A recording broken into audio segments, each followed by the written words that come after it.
안녕하세요, 여러분. 소울 스토리타임에 오신 것을 환영합니다. 드디어 돌아왔습니다.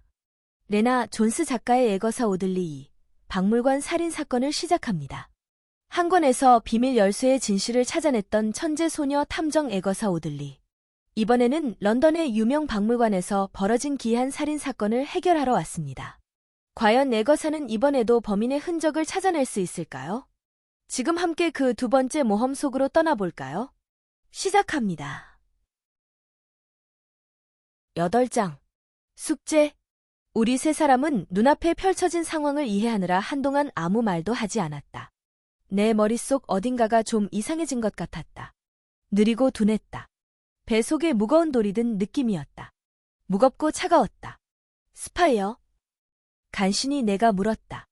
그럼 조합 회원이 엄마의 파일을 훔쳤단 말이에요. 교수는 두통이 생긴 듯 이마를 문질렀다. 논리적으로 보자면 가능성은 그것밖에 없어. 하지만 어떻게, 게다가 교수가 소피아를 돌아보았다. 너무 늦었구나. 너와 새로운 친구 둘 다 좀 쉬는 게 좋겠어. 에거사를 안내실로 데리고 가서 가지고 갈 지침서를 한 권 챙겨줘. 본부 바깥으로 안내해주고 너도 집에 가. 조직에 스파이가 있는 거라면 우리 보안에 문제가 생겼다는 말이야. 당장 조사해야겠어. 제 도움이 필요하진 않으세요? 소피아가 말했다. 교수가 한숨을 쉬었다. 내 명령을 따라주는 게 나를 돕는 거야. 솔로코브 양. 알겠습니다. 돌리베이라 교수님. 소피아가 순순히 말했다. 그러나 나는 혼란스러운 와중에도 소피아의 눈에서 분노가 이글거리는 것을 놓치지 않았다. 교수가 자료실 직원이 앉아있는 책상으로 가서 파일 안에 빈 페이지를 가리키며 상황을 설명하기 시작했다. 나는 그 직원이 안전하게 보관하고 있었다면서 마법을 부리듯 책상 뒤에서 진짜 파일을 끄집어내 주기를 바랐다. 그러나 직원의 얼굴에는 당황한 빛이 역력했다. 직원은 계속 고개를 저었고 그런 일은 절대 일어날 수 없다며 상황을 인정하지 않았다. 이렇게 보안이 철저한 자료실에 누군가 침입했을 가능성은 절대 없을 거라며 강력하게 부정했다. 얼마 지나지 않아 모든 자료실 직원들이 모여들어 돌리베이라 교수와 심도 깊은 토론을 벌였다. 나도 함께 남아서 지켜보고 싶었지만 소피아가 내 스웨터 소매를 잡아 끌었다. 다리가 계속 후들거렸고 무능한 조종자에게 휘둘리는 로봇처럼 내 반응은 느리기만 했다. 빨리 와. 소피아가 짜증스럽게 말했다. 나는 소피아를 따라 출구 쪽으로 비틀비틀 걸어갔다. 밖으로 나가면서도 가만히 서서 수색을 당해야 했다. 내가 수색을 마치고 기록 보관실 밖으로 나가자 먼저 복도에 나가 있던 소피아가 크게 헛기침을 하며 한마디 했다. 너 도대체 뭐야? 왜 다들 널 대단한 사람 취급하지? 넌 조합의 시험 몇 개를 운 좋게 통과한 괴짜 어린애일 뿐인데 말이야. 나는 재빨리 마음을 다잡았다. 조합 검증 시험이었어. 내가 소피아의 말을 고쳐주었다. 화난 것처럼 보이고 싶지 않아서 긍정적으로 생각하려고 애썼다. 분명 엄마의 파일은 누군가의 실수로 엉뚱한 곳에가 있을 테고 교수가 곧 찾아낼 거다. 금세 기분이 좀 나아졌다. 소피아가 내게 눈을 부라렸다. 넌 보살핌이 필요한 꼬마일 뿐이야. 난 그런 거 필요 없어. 내가 말했다. 특히 내 보살핌은 사양하고 싶어라고 덧붙이고 싶은 걸 꾹 참았다. 나는 그냥 하던 대로 행동할지 아니면 소피아에게 정면으로 맞설지 잠시 고민했다. 마침내 내가 말했다. 우리 엄마의 파일에 관해 뭘 알아? 나는 소피아에게 혹시 죄책감을 느끼는 기미는 없는지 아주 미세하게라도 움찔거리거나 실룩거리지는 않는지 이해해 주시했다. 그러나 그런 기색은 없었다. 만약 소피아에게 죄가 있는데도 티를 내지 않는 거라면 놀라운 자기 통제력을 배운 덕분일 거다. 소피아가 나를 쳐다보았다. 뭐야? 난 한 번도 그 파일 본 적 없어. 그게 사실인지 아닌지 내가 어떻게 알아? 여자애 하나가 새로 왔고 내가 가진 최연소 기록이 깨졌고 그래서 기분 나쁘던 참이잖아. 그러니 내가 파일을 없애버리려고 일찌감치 여기에 왔다 해도 이상하지 않겠지. 나도 너처럼 화나고 속상하게 만들고 싶어서 말이야. 소피아는 얼굴을 붉혔지만 죄책감보단 분노를 느끼는 듯했다. 소피아가 내 쪽으로 다가오는 걸 보니 나보다 키가 훨씬 더 컸다. 나는 잠시 눈을 감고 장 선생님이 가르쳐준 자기 방어 기술 몇 가지를 떠올려 보았다. 그러나 내가 떠올린 기술은 아주 기초적인 것으로 소피아를 놀라게 할 만한 것들은 없었다. 너 눈은 왜 감니? 소피아가 기가 막히다는 듯 말했다. 나는 당장 눈을 떴다. 호신술을 떠올려 보려 했어. 소피아가 크게 웃었다. 내가 정말 너한테 무슨 짓을 할 거라고 생각한 건 아니겠지? 소피아가 얼굴을 내게 바짝 들이댔다. 넌 작은 벌레 같아. 찌그러뜨리고 싶을 만큼 내가 신경 쓰이지도 않아. 고맙네. 내가 볼멘 소리로 말했다. 고맙다고? 내가 무슨 생각을 하는 거지? 날 찌그러뜨리지 않겠다고 해서 진짜 고맙기라도 한 거야? 난 내 자리를 지키고 싶어. 괜히 다른 내 엄마 파일이나 훔치겠다고 위험을 감수하고 싶지는 않다고. 나는 한숨을 쉬었다. 이제 그건 정리됐고 교수님이 나한테 보여주라고 한 건 뭐야? 소피아가 코웃음을 쳤다. 따라와. 그러더니 복도를 따라 한참을 씩씩하게 걸어 내려갔고 나는 그 뒤를 뛰다시피 따라가야 했다. 이럴 때는 어린애들이 신는 힐리스인가 뭔가 하는 바퀴 달린 신발이 있었으면 좋겠다는 생각이 들었다. 드디어 어떤 문 앞에 멈춰 선 소피아가 조합의 열쇠를 꺼냈다. 나는 이곳이 서펜타인 동굴과도 가깝고 교수의 사무실과도 가까운 곳이라는 확신이 들었다. 교수의 사무실은 리암과 터널을 탐험하다가 붙잡혔을 때 가본 게 전부이지만 겨우 소피아와의 거리를 좁혔는데도 소피아는 혀를 끌끌 차며 기분 상한 교장 선생님처럼 한숨을 푹 쉬었다. 하마터면 소피아에게 너도 고작 해야 10대 아이일 뿐이라고 지적할 뻔했다. 고급 카페트 위를 걷던 우리는 나무 바닥으로 내려섰고 소피아는 내가 안으로 들어가 무거운 문을 당겨서 닫을 때까지 기다려 주었다. 문을 잠그기 위해 열쇠를 사용하지는 않았다. 조합의 문은 모두 자동으로 잠기는 듯했다. 복도를 따라 유리 칸막이들을 지나가는 동안 우리의 발소리 외에는 아무것도 들리지 않았고 그 누구도 보이지 않았다. 문에는 각각 숫자와 직원의 이름이 적혀 있었다. 여기엔 왜 아무도 없지? 내가 소피아의 뒤를 따라 걸으며 물었다. 소피아가 손목시계를 보더니 당연한 소리라는 듯 말했다. 자정이 넘었으니까. 하지만 당직 서는 사람들은 늘 있는 거 아니었어? 자료실에는 직원들이 많았잖아. 행정 직원들은 달라. 그 사람들은 교대로 일해. 행정 직원들과는 별개로 요원들과 지원팀은 항상 대기 중이지. 그 사람들은 어디에 있든 연락이 돼야 해 위급한 상황을 대비해서. 하지만 조합에서 일하는 사람들은 대개 다른 직업도 가지고 있기 때문에 뇌를 풀가동하려면 잠은 반드시 자야 해. 소피아는 확실히 로봇처럼 말하는 버릇이 있었다. 563이라는 숫자와 안내실이라는 단어가 적힌 것 외에는 563이라니 도대체 이곳은 얼마나 큰 거야. 다른 것들과 똑같이 생긴 문 앞에 소피아가 멈춰 섰다. 여기가 내 독방이야. 소피아가 문을 열더니 내가 먼저 들어갈 수 있게 옆으로 물러섰다. 순간 내가 들어가고 나면 소피아가 바로 문을 잠그고 멀리 달아나 버리지 않을까 하는 걱정이 들었다. 내 염려가 얼굴에 그대로 드러났는지 소피아가 약간 재수없게 웃으며 말했다. 널 여기 가둬 두고 싶긴 하지만 내가 그럴 만큼 한가하진 않아서. 안으로 들어가 방을 훑어보았다. 우리가 지나쳐 온 달은 사무실보다 컸다.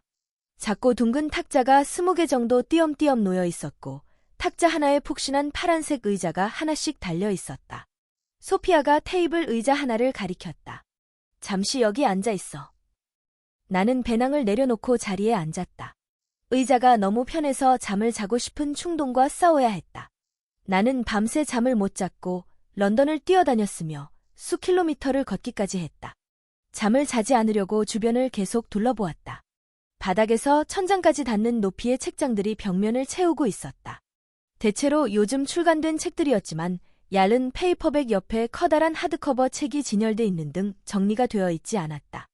책장에는 높은 곳에 손이 닿을 수 있도록 왼쪽에서 오른쪽으로 미끄러지는 사다리가 있었다.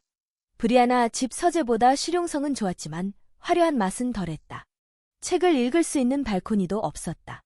소피아가 책장으로 걸어가 거대한 책 한 권을 두 손으로 꺼낸 뒤 낑낑대며 가지고 와서는 내 앞 테이블에 툭 던지듯 내려놓았다.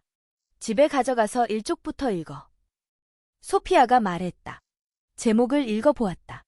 문지기 조합원들을 위한 법과 규칙 및 지침 축약본. 다 몇 쪽이야? 3051쪽. 그걸 다 읽어야 한다고? 내가 목소리를 낮춰 물었다. 자격을 갖춘 정식 요원이 되고 싶다면 꼭 읽어야 해. 나는 내 앞에 떨어진 임무에 무척 실망했지만 그 감정을 드러내지 않으려고 애를 썼다. 나도 책 읽는 걸 좋아하는 편이지만 이건. 맨 뒤로 넘겨보니 규칙 번호 2041이라는 글귀가 보였다. 나는 소피아를 올려다보았다. 지금 이걸 읽고 있을 시간이 없어. 알다시피. 난 엄마한테 무슨 일이 일어났는지 알아내야 해. 그 일은 맹견들에게 맡기시지. 하룻강아지 씨 돌리베이라 교수님이 수사 중이잖아. 뭐? 하룻강아지? 왜? 나는 방향을 바꿔 보기로 했다. 실은 이미 조사하고 있는 사건이 하나 있거든. 소피아가 눈썹을 치켜 올렸다.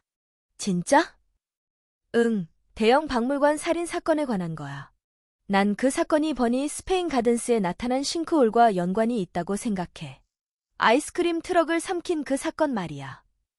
소피아가 팔짱을 끼고 내 앞 테이블 위에 걸터 앉았다. 무슨 근거로? 솔직히 말하면 직감에 더 가깝긴 해. 그런데 누군가 내게 싱크홀 수사에 손을 떼라고 경고했고.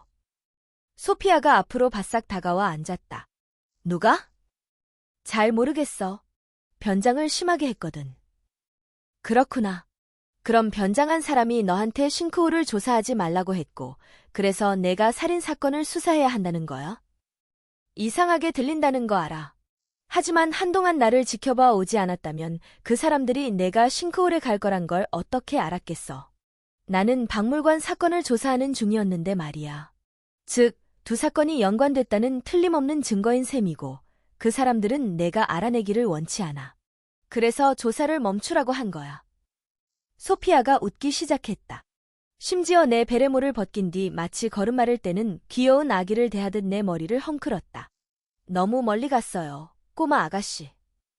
난 꼬마가 아니야. 나도 너 같은 조합의 요원이라고. 소피아가 눈살을 찌푸렸다. 내가 정말 나와 같다고 생각하는 거야, 어? 내가 부모님 곁을 떠나 문지기 회원이 된 게 몇 살인지 알긴 해? 내가 고개를 저었다. 9살이었어. 그때 어린이 비밀 요원으로 훈련받을 기회를 얻어서 바로 뛰어들었어. 특권층이 득실되는 학교에 다니는 주제의 현실에 관해 뭘 알기나 하겠어? 어쩌다 우리 대화 주제가 여기까지 왔지? 나는 생각했다. 내가 특권층이라고 생각해? 난 거기 장학금을 받고 다니고 있어. 그리고 내가 수사 중인 사건을 포기할 수 없다는 이야기를 하고 있는데 그 이야기가 지금 왜 나와? 알았어. 그럼 넌 조합에서 내가 하는 수사를 도와야 한다고 생각하니? 소피아는 계속 비아냥거리는 태도를 유지했다. 나를 도와달라는 게 아니라 내가 조사를 마치게 해달라는 거야. 소피아가 콧방귀를 뀌더니 올려 묶은 머리를 갈기처럼 흔들었다. 불현듯 소피아가 로봇보다는 사나운 말 같다는 느낌이 들었다. 좀처럼 길들이기 어려운 순종말. 야, 오드볼. 아니, 내 이름이 뭐든 간에 넌 그냥 후보생일 뿐이야. 알겠어? 정식 후보도 아니면서 조사하고 싶은 사건을 고를 수 있다고 생각한다면 큰 오산이야. 너희 엄마가 조직의 사랑을 받았던 사람이라고 해서 내게 특별한 지위가 주어지는 건 아니야. 방침을 따르지 않으면 조합 열쇠를 회수당할 테고 넌 쫓겨나는 거야. 그럼 넌 다시 평범한 아이가 되는 거지. 소피아가 그것보다 더 좋은 일은 없다는 듯 비열하게 웃으며 말했다. 나는 눈이 휘둥그레져서 소피아를 바라보았다. 난 특별한 지위 따위 원하지 않아. 그냥 너무 중요한 일이고 뭔가 큰일이 닥쳤다고 생각하는 것뿐이라고. 소피아가 일어났다. 다시 한번 말하지만 넌 그냥 후보일 뿐이야. 이제 그 재밌는 이야기책이나 가져가서 얌전히 읽기나 해. 소피아가 커다란 검은색 서류 가방을 뒤지더니 폴더를 하나 끄집어냈다. 그리고 이건 내 숙제. 숙제? 수수께끼나 암호, 뭐 그런 거야. 소피아가 내게 폴더를 건넸고 나는 그걸 배낭에 쑤셔 넣었다. 지침서도 억지로 쑤셔 넣어 보려 했지만 너무 커서 들어가지 않았다. 내가 낑낑거리는 걸 지켜보던 소피아가 그걸 꺼내 들었다. 출입문까지는 내가 들어줄게. 소피아가 내게 처음으로 베풀어준 친절이었다. 고마워. 나도 고분고분 말했다. 나는 겨우 자리에서 일어섰고 소피아를 따라 출입구를 향해 복도를 내려갔다.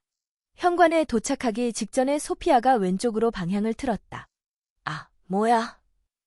피로로 다리가 너무 무거워서 바닥에 주저앉아 울고 싶었다. 집에 가는 거 아니었어? 저기 불이 켜져 있어서. 내가 만나야 할 사람이 있어. 나중에 만나면 안 되냐고 묻고 싶었지만 소피아가 벌써 앞으로 성큼성큼 걸어가 문을 두드리고 있었다. 얼른 소피아를 따라잡았다. 열린 문 위에 본부장 월리스 존스라는 이름표가 붙어 있었다. 여기 데리고 왔습니다. 소피아가 말했다. 문 안으로 들어섰다. 안에는 꽤 영향력 있어 보이는 남자가 넓은 책상 앞에 앉아 있었다. 그의 사무실은 상대적으로 큰 편이었지만 나는 그 사람을 보고 소설 속 인물 앨리스가 생각났다. 이상한 나라의 앨리스에서 나를 먹어. 케이크를 발견한 앨리스는 실제로 그걸 먹고 몸이 커졌다.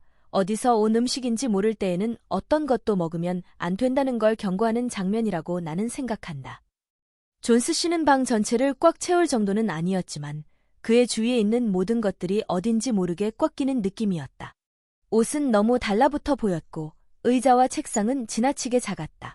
심지어 피부도 팽팽하게 늘어난 것 같았다. 존스 씨가 자리에서 일어나면 머리가 천장에 닿을 듯했다. 클라라의 딸, 드디어 만났구나. 존스 씨가 책상 뒤에서 걸어 나와 내 손을 잡았다. 존스 씨의 태도는 친절하고 허물이 없었으며 손은 따뜻하고 건조했다. 그럼 두 분이서 얘기 나누시죠.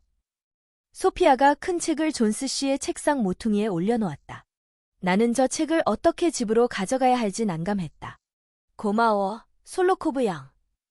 존스 씨가 소피아를 보고 미소 짓자 소피아도 입꼬리를 살짝 올리며 웃어주었다. 놀라웠다. 소피아조차 존스 씨 앞에서는 덜 무례하게 행동했다. 들어와, 들어와. 존스 씨가 편해 보이는 안락의자를 끌어당기며 내게 앉으라고 손짓했다. 나는 배낭을 내려놓고 푹신한 의자에 몸을 묻었다. 힘들었니? 존스 씨가 다시 자기 자리로 돌아가며 물었다. 나는 고개를 끄덕였다. 전 이제 막 시험에 통과했어요. 그리고 자료실에 갔어요. 그런데 내 목소리가 점점 기어 들어갔다. 파일이 사라졌다는 사실을 말해도 괜찮을지 아직 모른다는 생각이 들었다. 월리스 존스 씨는 내게 하던 말을 마저 하라고 강요하지 않았다. 그는 미소를 지으며 고개를 끄덕였다. 한꺼번에 너무 많은 일이 있었니? 그러더니 갑자기 슬픔이 가득한 얼굴이 되었다. 어머니 일은 너무 유감이야. 여기 있는 사람 모두 내 어머니를 좋아했어. 클라라는 최고였거든.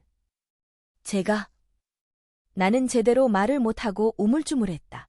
방금 만난 사람에게 이렇게 크고 중요한 문제를 물어봐도 괜찮을지 확신이 서지 않았다. 뭐? 말해봐. 존스 씨가 재촉했다. 엄마한테 무슨 일이 있었는지 아세요? 존스 씨가 뒤로 몸을 기대고 깊이 생각에 잠겼다. 자전거를 타고 가다 끔찍한 사고를 당했다고 들었어. 항상 책을 가득 싣고 다녔잖니. 난 늘 클라라에게 책 몇 권은 빼라고 말하곤 했지. 내가 고개를 저었다. 자전거 때문이 아니었어요. 존스 씨가 인상을 썼다. 아니었다고? 그 자전거는 멀쩡해요. 긁힌 자국 하나 없다고요. 존스 씨가 앞으로 몸을 숙였다. 그래? 그럼 정말 미심쩍은걸. 난 몰랐단다. 넌 언제 그걸 봤니? 경찰이 사고 직후에 가져가 버린 줄 알고 있었거든. 나는 또 망설였다. 저도 오랫동안 보지 못했어요. 사라져 버렸으니까요. 그럼 경찰이 가지고 있었나 보구나. 아마 다시 가져다 줬을 수도 있지요. 돌리베이라 교수님에게 여쭤볼 기회가 없었어요. 어쨌든 우리는 지금 아주 중요한 사실 하나를 간과하고 있단다. 나는 숨을 죽였다. 드디어 존스 씨가 뭔가를 말해줄 생각인 듯했다. 모든 문제의 해답을 찾는데 도움을 줄 만한 중요한 단서를. 드디어 오들로 양도 문지기가 됐다는 사실이지. 축하받아 마땅해. 나는 맥이 빠져 펑크난 타이어처럼 참았던 숨을 터뜨렸다. 수많은 사람이 클라라의 딸인 오들로 양을 지켜볼 거야. 존스 씨가 내게 손가락을 흔들며 진지하게 말하고는 다시 미소를 지어주었다. 그러다 목소리를 확 낮추더니 책상을 가로질러 내 쪽으로 몸을 기울였다. 사람들이 너한테 조언하도록 두지 마, 애거사. 그냥 넌 내 방식대로 하면 돼. 그럼 분명 굉장한 일을 하게 될 거라고 믿어. 감사합니다. 내가 아주 재능이 많다는 얘기를 벌써부터 듣고 있어. 존스 씨가 다시 환하게 웃으며 사무실을 둘러보았다. 그래서 말인데, 너 내가 무슨 일을 하는 사람인지 알겠니? 보급 부장이신 것 같아요. 군대라면 군량 같은 걸 담당하는? 맞아. 난 물품 담당이야. 나는 얼굴이 달아올랐다. 제 말은 당황하지 마. 내가 사들여야 하는 광범위한 물품들을 생각해보면 맞는 말이야.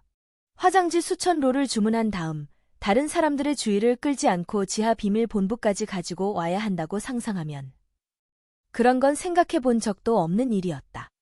어떻게 그 일을 해내시죠? 존스 씨가 콧등을 톡톡 두드렸다. 꼭 필요할 때 필요한 물건만 들여오는 식이랄까. 나는 존스 씨와 그의 힘든 업무에 매료되었지만 너무 피곤해서 하품을 참을 수 없었다. 아이쿠, 이런. 많이 피곤하구나. 앞으로 뭐든 차차 알게 될 테니까 오늘은 집에 가 얼른. 존스 씨가 일어나 물건이 담긴 작은 종이 가방을 내밀었다. 이건 환영 선물로 받아주렴. 나는 존스 씨에게 감사하다고 말하고는 자리에서 일어나 거대한 지침서에 손을 뻗었다. 그건 놔둬. 그치만 교수님이. 존스 씨가 손을 들어 올렸다. 내가 집에 들고 가기엔 너무 무거울 것 같아서 놔두라 했다고 내가 잘 설명할게. 교수님도 분명 이해하실 거야. 다음번에 찾아가도록 안내실에 가져다 둘게. 존스 씨는 내가 배낭 매는 걸 도왔고 넓은 복도까지 나를 안내해 주었다. 나는 이제 조합 연결망의 위치를 어느 정도 알아볼 수 있게 되었다. 연결망은 중심 터널이 하나 있고 거기서 여러 개로 나눠지는 형식이었다. 혼자서도 입구를 찾을 수는 있었지만 내가 제대로 된 방향으로 갈 수 있게 도와준 존스 씨에게 고마웠다. 존스 씨가 내 어깨를 다정한 손길로 꽉 잡아주었다. 복도를 걸어가면서 나는 월리스 존스 씨가 롤 화장지 같은 생필품을 사들이기도 하지만 만질 수 없는 필수품, 예를 들어 친절이나 선해 같은 것도 채워주는 고마운 사람 같다고 생각했다. 엄마의 파일이 사라졌다는 생각조차 이제는 그다지 절망적으로 느껴지지 않았다. 어쨌든 교수가 사건을 조사해주고 있으니까. 나는 터널에서 잠깐 걸음을 멈추고 종이 가방에 든 게 뭔지 살펴보았다. 두 가지였다. 이상한 빛을 내뿜는 투명한 펜과 작은 호출기, 즉 메시지를 보내고 받을 수 있는 네모난 전자 키패드였다. 가방에는 메모도 있었다. 혹시 위험에 처하면 6661을 누르시오라고 적혀 있었다. 나는 선물 2개를 차례로 종이 가방과 배낭 안에 집어넣은 뒤 가던 길을 계속 갔다. 걷는 건 고사하고 서 있기조차 힘들었지만 가까스로 하이드파크의 웰링턴 아치 꼭대기로 연결되는 계단을 발견할 수 있었다. 그 위에는 공공전시관이 있다. 관광객들이 갑자기 등장한 나를 보고 충격을 받을까 봐 낮에는 그 계단을 이용하지 않았지만 지금처럼 늦은 밤에는 평화의 천사상 뒤에서 여자의 한 명이 갑자기 나타나는 마법이 펼쳐지더라도 발견할 사람이 없을 듯했다. 나는 무거운 몸을 질질 끌며 공원을 가로질러 집으로 갔다. 아빠가 자고 있을 거라 믿으며 현관 안으로 들어가 침대에 몸을 뉘었다. 침대 옆에 놓인 시계를 보았다. 감사하게도 새벽 2시 15분이었고 학교 가기 전에 몇 시간 정도 눈을 붙일 짬이 있었다. 나는 엄마 사진에 대고 잘 자, 엄마라고 인사한 뒤 잠에 빠져들었다. 자, 여러분. 오늘은 레나 존스의 에거사 오들리 박물관 살인사건 8장까지 함께 들으셨습니다. 박물관 속에 숨겨진 비밀과 에거사의 추리가 점점 더 흥미진진해지고 있네요. 다음 챕터에서는 어떤 새로운 단서가 등장할까요? 다음 이야기에서 만나요. 편안한 밤 되세요. 안녕.